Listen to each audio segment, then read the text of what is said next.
When the Cold War reached a peak of intensity in the late 1940s, Washington instructed the Allied command to do what it could to stimulate Japanese industry in general. This was a change in policy.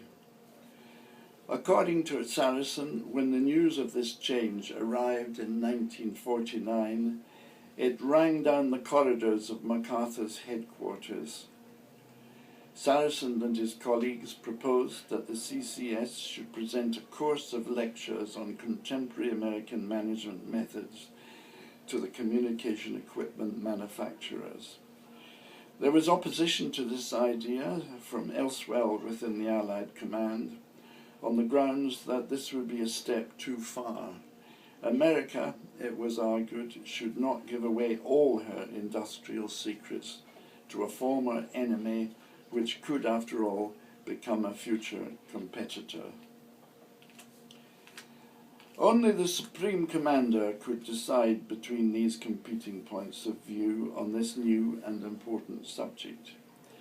It fell to Saracen, with his long experience of Japanese industry, to make the pitch on behalf of his section.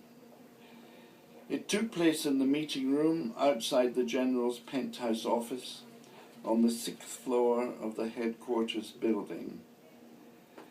There was a formal presentation of opposing arguments, each side having 20 minutes to make its case. This procedure, known as a floor show, was standard practice when there was disagreement on a high level about an important matter. Saracen explained that CCS had done a great deal for the communications equipment manufacturers, but not enough. The industry should become a model for the whole of manufacturing. If that did not begin to generate wealth on a large scale, society could revert to its former fascist state. Many of the former senior executives in manufacturing had found the early close relationship with the military only too convenient. Profits had been guaranteed and labour unions suppressed. If the new generation of managers, whose aim was to produce goods that the mass of the population wanted and could afford, was to survive and prosper, they required guidance while doing so. No one has ever accused MacArthur of being open-minded, Saracen would say later, jokingly, but you could reach him with reason. The General sat at his desk, listening intently, puffing on his famous corncob pipe, uttering not a word, and without changing his expression. The presentations over, he sat for a minute or so in further contemplation, and then walked towards the door.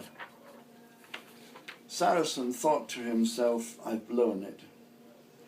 However, just as he reached the exit, the General turned around, glared at Saracen, pointed his pipe at him, and said, "Go do it." The engineers retreated for 2.5 months to a quiet, run-down hotel in Osaka, which had been taken over by the US Army for rest and recreation. No noisy parties were permitted. Female guests were excluded, even wives. A period of intensive work followed while the men wrote the series of lectures that they would present. The typed copies, when assembled, became the CCS manual. There was a rather grand title page, like a normal book. The manual had a publisher, the Civil Communications Section, General Headquarters, Supreme Commander for the Allied Powers, and even a publication date and place, Tokyo, Japan, January 1950. The text was preceded by a crisp foreword, which argued that in the long term, industry could be efficient only in a democratic environment. The CCS seminar was presented by the engineers only twice, in Tokyo in 1949 and in December in Osaka in January 1950.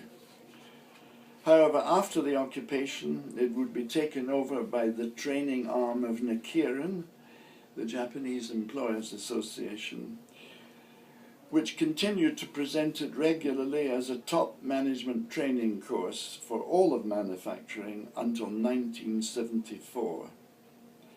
Its contents never varied. By that time, all the objectives of the CCS engineers had been achieved. However, that was not quite the end of the matter. The course continued to feature in a place of honour in the training arm's syllable until 1982, 33 years after the first seminar, even though it was no longer being presented. Since the late 1980s, Japan has suffered from deflation and rising unemployment. However, the best Japanese companies continue to be world beaters, in spite of the precipitous decline in stock exchange prices after 1990. The market capitalization of Toyota Motor, for example, is today many times that of General Motors and Ford together. Japan's economy may have ceased to expand dramatically, but it is still the third largest in the world. In spite of recent setbacks, most of the achievements of the economic miracle are still with us. In 1993, two events occurred which would demonstrate how much the work of our CS engineers had meant to the Japanese. First, Masaharu Matsushita, adoptive son of the great Konosuke Matsushita, the founder of the company which bears their name, visited Sarrazin in Scottsdale, Arizona, to thank him for what he and his colleagues had done for Japan.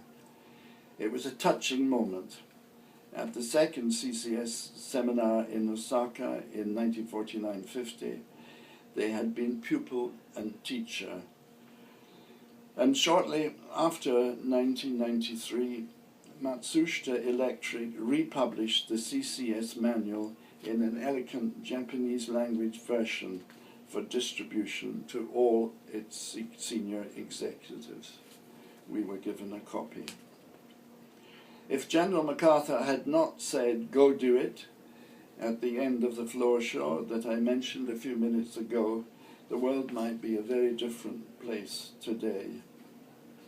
My brother and co-author has asked me to finish with a suggestion. What the Americans under MacArthur taught the Japanese is of relevance to the entire developing world today, particularly Africa and the Middle East. In our opinion, there would be merit in creating a CCS institute which would make these lessons generally available to all who express interest. Here is the CCS manual in its original form, a rough typed document. Here is the elegant Japanese edition published in 1993 by Matsushita, and here is an English language edition published by the Irish government 3 years ago. We do not lack texts. I'm happy to answer questions later today.